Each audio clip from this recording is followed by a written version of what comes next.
to have all the items put away in my home so that way I wouldn't have to go home and face that. She told me to leave at 11 o'clock that same day. So I contacted Patients Relations and turned her in. When I turned her in, that's the first complaint she ever gotten, okay? I go back after 6 weeks, get my last scene of her. She told me, oh, you need a special operation called a squash in order to carry a baby to term. So I go back 3 years later. At this point, in the back of her mind, she's thinking, how can I get even with this broad? Well, she got even with me all right. I've been completely harassed for years and years and years, all due to her.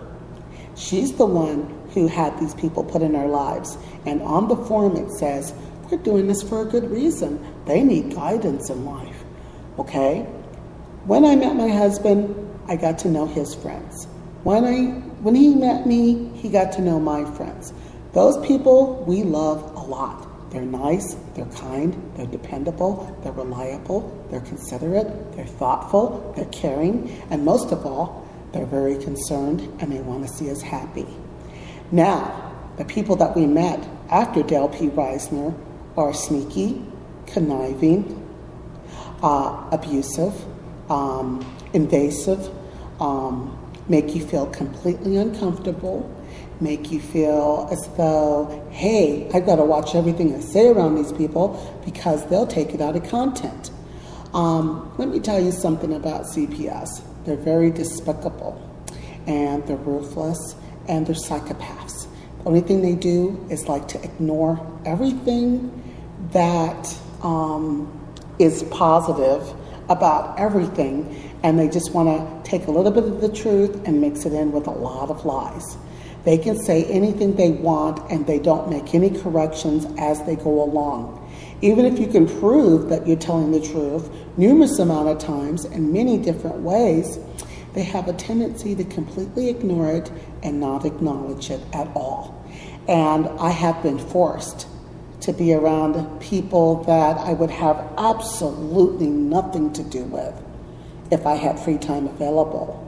To me, they're just a bunch of garbage, a bunch of trash, two-faced, backstabbing, ruthless, uncaring, heartless individuals. They take the knife, shove it in your heart, and then they twist it for good measure, so your heart will not be prepared. But anyway, I wish that all the new groups of lawyers would take these old fogey lawyers down, because I know that you're afraid that you're not going to have a job, or you won't really be able to do anything that you really need to do. But I'm telling you, you new lawyers need to come out, and everybody needs to get together in the United States of America. And if you know that your case is based on fraud, reopen all the cases, get a class action lawsuit, and let's get millions and billions out of these garbage, get money out of them. And then you can pay off your tuition fee, and then you can open up your own law firm. Lawyers out there, if you do that, then you could take down all these big lawyers and fill up your pockets and start your own business, whatever passion you may have. But I'm telling you, I have never met such lousy people in my whole entire life. CASA is completely useless. I'm not saying it's bad for everybody, but I have met some pretty lousy, uncaring people. It's really weird that the judges just leave the case, but they're so concerned and worried. Then you've got CASA leaving the case. You've got certain people that don't show up in court. We can't get heard. We're not really allowed to say everything that we want to say. For the first 3 years when CPS harassed us, okay, we were told we were going to be bothered for 6 months, and they dragged it on for over 3 years. And they kept whispering in our ears, we can't hang out with you if you don't do what we say, if you don't go where we want you to go. We're going to take your kid. Constantly, every single month.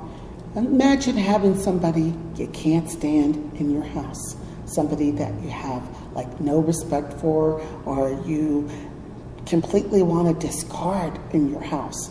It is agonizing. It's painful to be around people that you can't rely on, that you really don't trust, that you have like completely no respect for. We have been forced to be around these people. They are trying to tell us what to do, and to spend time with our kids, they're trying to tell us what to do.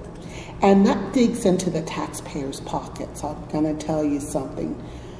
When they're telling us to do all these different services, it's costing the taxpayers. We don't want to waste taxpayers' dollars. We're not rich, we're poor, but we know how it is to struggle out there and to pay bills and responsibility. So when they're forcing people that are poor to go to programs, when they're forcing people to pop pills that are going to kill them, let me tell you something about these mental health pills. These pills are worse than alcohol, cigarettes, and illegal drugs, you know? And they want to force people to take drugs. It's these pill companies that are pushing those pills at the doctors, and the doctors are thinking of ways to push the pills towards individuals. So it's really Cahootsville that we call this. And the reason they do this is to make a magnitude amount of money. And what they do is they give you health problems on purpose: high blood pressure, diabetes, Parkinson's disease, you know, and various other health problems, thyroid conditions, and then it gives them a reason to tap into other drug companies in order to find remedies for the problems that they cause to begin with.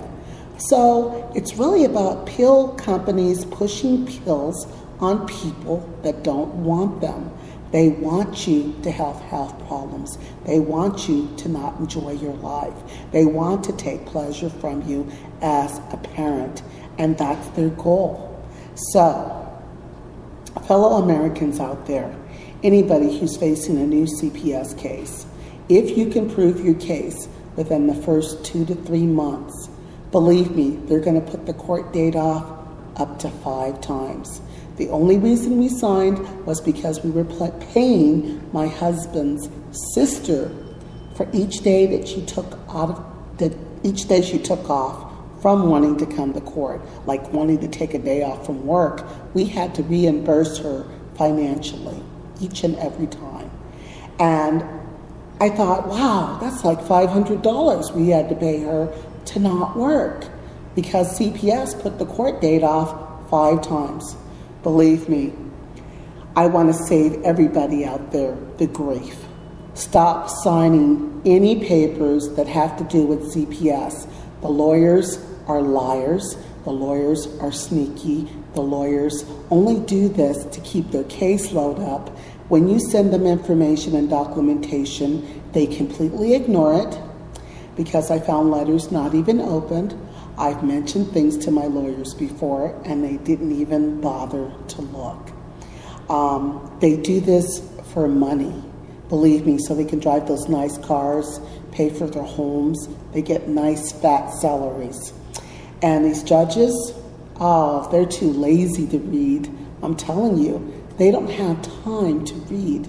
But anyway, I do want to say, I thank each and every American out there, and I really want to save you the trouble, because my life with CPS is pure hell, and the hell has not stopped. And I don't think it's